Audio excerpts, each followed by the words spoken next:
Hi, my name's Alison Simons. I'm a senior lecturer at Birmingham City University and I am part of the Applied Cancer Practice course team.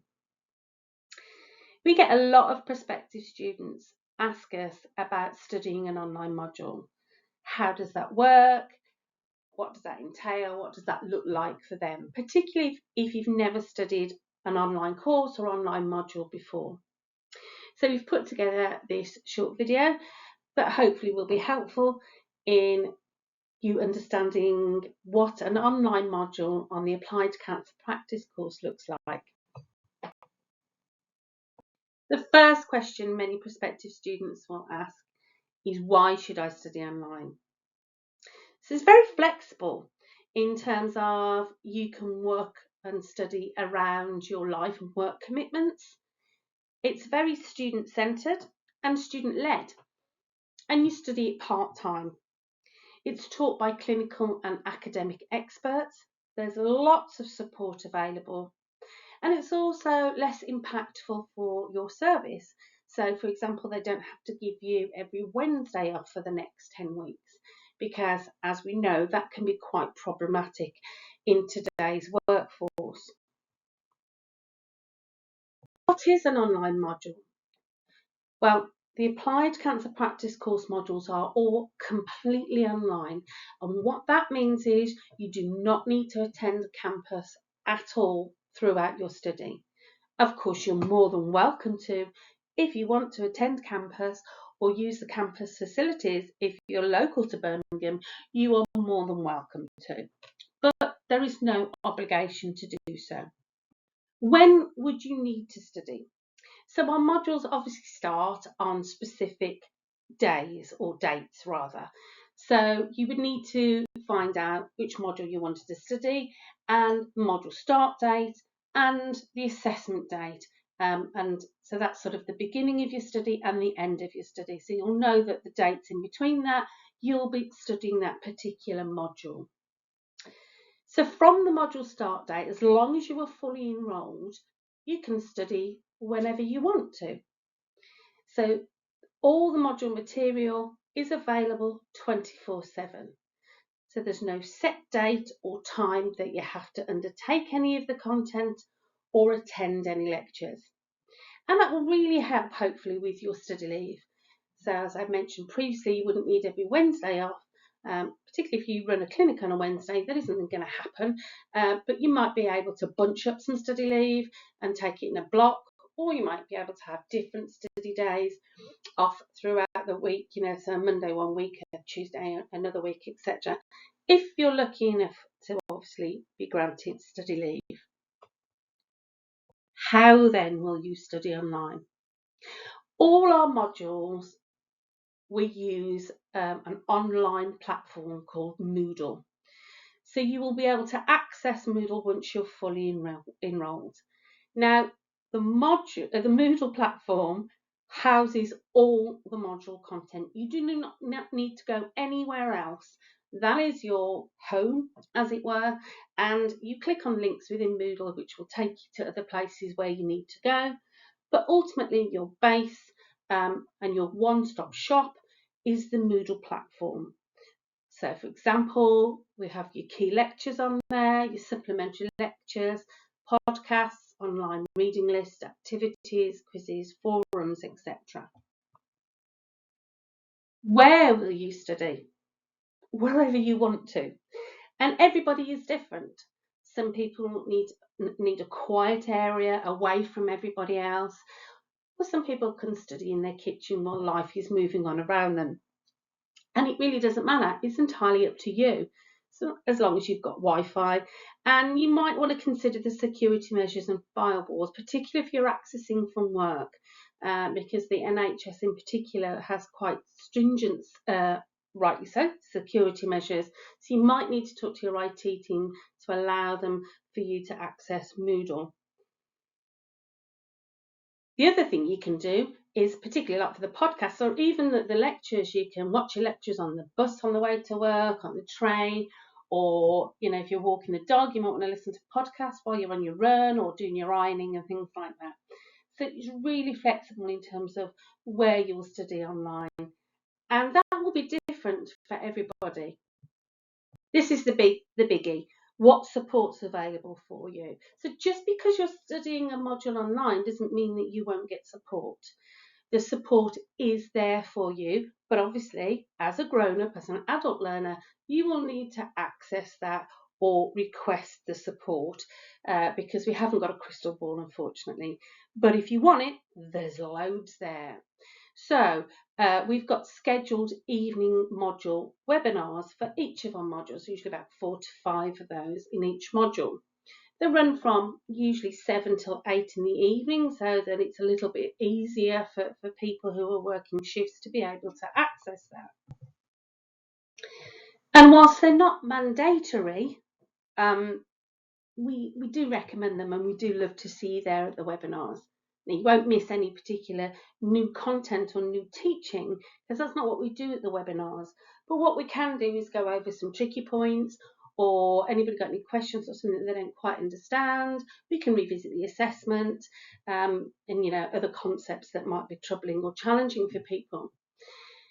And I'll talk about it later, but studying online can also be quite isolating. So these webinars, we try and make them to sort of mimic as best that we can those coffee breaks, those lunch breaks that you would have if you were sort of in classrooms face to face. So that's what the webinars are about. And as I say, not mandatory, but highly recommended. You can contact your tutors via the messaging system on Moodle. So if you need to ask a question or if you need some help, you just message your tutor and they will respond to you as quickly as they can. You can also book online tutorial meetings hosted on MS Teams. So very often your tutor will give you a link and you click on the link and you will be able to see when your tutor is available. And when you are conveniently available as well, you can book that meeting online via Teams, and you can have as many of those as you need. And sometimes if you're really struggling because of your shifts and things like that, your tutors can very often offer evening tutorials should that be required. We also offer a weekly Cancer Course Cafe drop-in. That's held online on MS Teams on Wednesdays between 11 and 12. And either all of the Cancer Course team or at least one of us will be there to pick up anybody who's around at that time, just wants to pop in and say hello, or might have a question or a worry or concern, or for other students to drop in and have chats with each other. And we can always get, special speakers in if people want particular topics covered and things like that.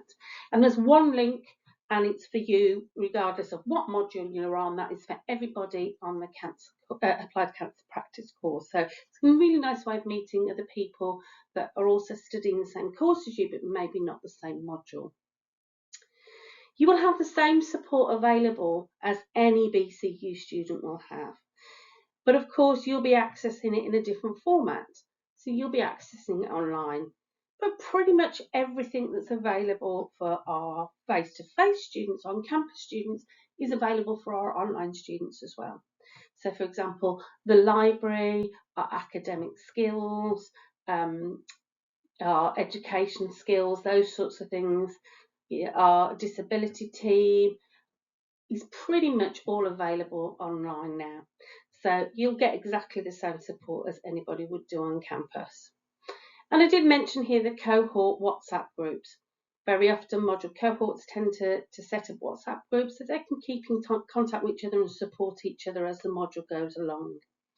And as I said before, online modules can become quite isolating. So this is a really good way of not becoming isolated and making your own little cohort community. Prospective students really struggle with this in terms of, well, how can the assessment be online when you said it's in person? You're absolutely spot on. So all the Applied Cancer Practice modules assessments are online. So that could be online submission of written coursework, for example, in different forms. It might be a portfolio, it might be a case study, what have you. Any written coursework can be submitted online quite easily, and you're probably used to that anyway. We also run online exams as some assessments for modules, and we use pre-recorded presentations. So this is the in-person bit. It's called in-person for the university purposes, I suppose, but actually if it is a presentation that you've got to do, you will pre-record your presentation pretty much like what I'm doing right now, and then submit that electronically, and your tutors will listen to that. We also do pre-recorded podcasts, so again, similar sort of thing, but obviously you wouldn't need the PowerPoint or presentation behind it. It would be a podcast. And we also do sort of online question and answer meetings as part of an assessment. So it's like a mini Viva, I suppose, of 10 minutes usually online on Teams, having some questions posed that you have to answer. And it really does depend on which module you're studying, to which type of assessment you'll be undertaking. But regardless of which one you'll be undertaking, it will all be online, so there is no need to attend campus. Finally then, some tips for studying online, because it's not easy, and like I say, if you've never done it before, you could fall into some, traps and struggle a little bit. So the big one is invest in yourself. You are important and your development is important. So invest in yourself. So you may have signed up for this module, and somebody's paying for you to study this module. It may well even be yourself. So make sure you get the most out of it. Engage with everything you possibly can. Now I know that's, we're not expecting you to look at absolutely every tiny little thing that is on Moodle, because we know that that's impossible and it's not realistic, particularly with your busy lifestyles. But everything that's on Moodle has been put there for a reason, is that we think it's going to be useful and helpful and interesting for you. So engage with everything that you possibly can. Be disciplined though, safeguard and protect your study time. And that really, really isn't easy, but you are worth it, as L'Oreal will say. So, do your best to make sure that you safeguard that study time. And if you say, right, I'm going to do a couple of hours study here, you don't get dragged to do the washing or take the kids out or what have you. And it's tough, it's hard, I know, it's incredibly difficult. So take yourself away if you need to, if that's something that works for you. So you might need to go out of the house and study at a library or coffee shop or what have you. If you need to be away from an environment so that you don't get distracted or dragged into it, then maybe that's something that will work for you. But equally, don't become isolated. I've said it a couple of times already, and one of the downsides of studying online is it can be quite isolating. So make sure that you do keep in touch with your tutors, and set up and join a cohort WhatsApp group if that works for you.